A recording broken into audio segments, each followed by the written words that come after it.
magaalada Hargeysa waxay caasimadu tahay geeyiga Somaliland waa magaalo xiligan gudaheeda ku nool yihiin tiraahan dad lagu qiyaasay inaan ka yareen 1 milyan isla markaana marba marka ka dambaysa sii fidaysa siina badanayaan bulshada gudaheeda ku nooli marka uu waagu bariyo shacbiga Hargeysa ku dhaqani waxay u kala jarmaadaan jawooyin kala duwan si ay u raasadaan arsaaqada eeba ku galadayo ulana soo baxaan quuta daruurigooda maalinimo ee ku quudanayaan qoysaskooda iyo sidoo kale nafahooda waxaa beddelkeeda gudaha Hargeysa ku nool tiro badan oo iyagu dhankooda awood u lahayn inay la soo baxaan arsaaqada eeba u galaday waana dadka dhimirka wax ka qaba waxay inta badan ku nool yihiin goobo u badan kharaabado iyo sidoo kale gudaafado waxaanay saaxiib dhow leeyihiin dhibicda roobka falaadhaha eedda iyo sidoo kale dabeelaha dhaxanta wata ee habeennimadkii waxay intaa ugu lamaan haraadka iyo gaajada ma helaan cuntooyin goobaha ay jiifaan ugu yimaada waxayse inta badan xoogsi ugu tagaan goobaha macmacaalayaasha iyo sidoo kale hudheelada Hargeysa ku yaala oo midba intii Ilaahay uga qadaray uu ka helo hambo amba hadha hadba dadka qaarkiis sida u yaqaanaan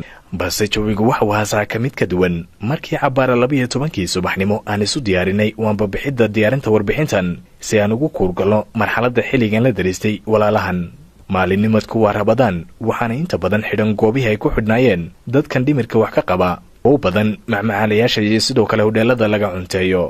waxaanay intooda badan dul heehaabayaan hudheeladii cuntada ay ku barteen oo haawanaya halka qaarkoodna ay ku nagaadeen goobihii hoyga u ahaa balse daqiiqada kooban waxay indhahaygu qabteen dhalinyaro iskood isku xilqaantay islamarkaana ku howlan gaadhsiinta cuntooyin ay ku soo diyaariyeen xaafadahooda islamarkaana ay wakhti badan geliyeen waxa ay wataan gaadhi u gaadha waxaa saaran cuntooyin waxa ay ku bixiyeen qarash dhankooda ka yimi waxaan kala sheekaystay sababta xilligan ku kaliftay inta sano ay soo wadeen iyo caqabadaha ay kala kulmaan Suur Maxamed Beyle waa mid ka mid ah haweenkii iyo dhalinyaradii aan goobtan kula kulmay iyagoo ku fogan quudinta dadkan tabaalaysan ee dhimirka wax ka qaba ee hoyga u ah goobahani waxaan bilownay 2015 sanadkanna waan wadnay Ramadaan waxaan bilownay markay 10 ahayd sanadkan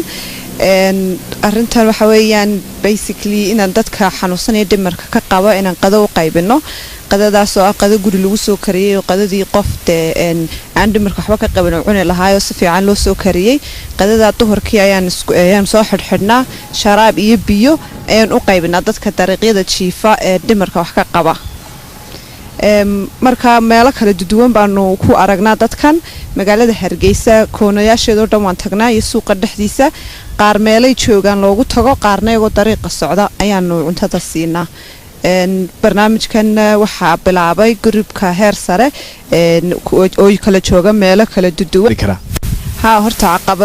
caqabad weyn oo aan ka baqano ma jirto laakiin dadku waa dad xanuunsanaya milcud iska kulushahay maalmaalinta qeynaa waxa laga yaabaa inuu muudkoodu isbedelo oo ay erax xanuunsanayaan oo marka ay xanaaqsan yihiin ama xaaladoodu ay kacsan tahay marka marmar way jiraan dhagaxay nagu soo tuuraan marmar